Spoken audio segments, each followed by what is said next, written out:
একটি ছোট্ট গ্রামে রাহাত নামের এক গরিব ছেলে থাকতো। তার বাবা ছিলেন একজন দিনমজুর। সংসারের অভাব ছিল, কিন্তু বাবা মা তাকে সব সময় একটি কথাই শিখিয়েছিলেন: সততা মানুষের সবচেয়ে বড় সম্পদ। একদিন স্কুল থেকে বাড়ি ফেরার পথে রাহাত রাস্তার পাশে একটি মানিব্যাগ পেল।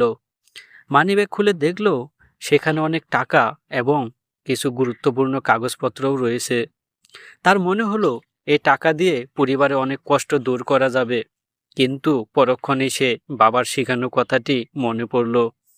সে মানিব্যাগের ভিতরে থাকা পরিচয়পত্র দেখে মালিকের ঠিকানা খুঁজে বের করলো এবং তার বাড়িতে গিয়ে মানিব্যাগটি ফিরিয়ে দিল। মানিব্যাগের মালিক ছিলেন গ্রামের একজন ধনী ব্যবসায়ী। তিনি অবাক হয়ে বললেন, এত টাকা এত টাকা পেয়েও তুমি নিজের কাছে রাখলে না কেন? রাহাত মাথা নিচু করে বলল, এটা আমার নয়, আর অন্যের জিনিস নেওয়া এটা তো ভুল। ছেলেটি সততা দেখে ব্যবসায়ী খুব খুশি হলেন। তিনি রাহাতের পড়াশোনার সমস্ত খরচ বহন করার দায়িত্ব নিলেন। বছর কয়েক পরে রাহাত অনেক পড়াশোনা করে একজন সফল মানুষ হয়ে উঠল। তখন সে বুঝতে পারল, সেদিন যদি লোভে পড়ে টাকাটা রেখে দিত তাহলে হয়তো সাময়িক লাভ হতো, কিন্তু জীবনের বড় সুযোগটি হারিয়ে ফেলতো।